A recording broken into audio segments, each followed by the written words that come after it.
Hydraa కూల్చివేతలపై deputy CM Bhatti Vikramarka స్పందించారు. చెరువులు ఆక్రమణకు గురికాకూడదని హైడ్రా ఏర్పాటు చేశామని తెలిపారు. హైడ్రాను ప్రజలందరూ ఆహ్వానిస్తున్నారని తెలిపారు. ప్రతి పనికి నోటీసులు ఇచ్చాకే చర్యలు తీసుకుంటున్నారని చెప్పారు.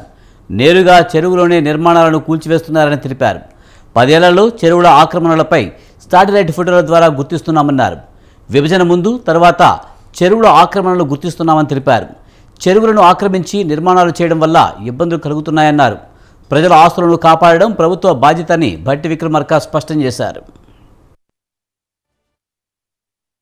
కట్టుకున్నటువంటి వాళ్ళు ఇల్లీగల్గా కూల్చారు, మాకు నోటీస్ ఇవ్వలేదంటే నాకు తెలిసి రాష్ట్ర ప్రభుత్వం నుంచి చేసే ప్రతి పనికి ముందుగానే నోటీసులు ఇస్తూ ఉన్నారు.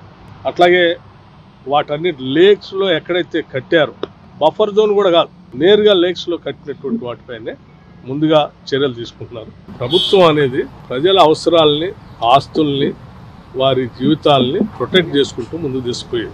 ఇక్కడ అధికార పార్టీయా లేకపోతే ప్రతిపక్ష పార్టీ అనేది అంశం కాదు. ప్రజలకు సంబంధించిన నగరాన్ని, ప్రజలకు సంబంధించిన లేక్స్ని కాపాడటం అనేది ప్రభుత్వం యొక్క ప్రధాన బాధ్యత. ఆ బాధ్యత చేస్తుంది.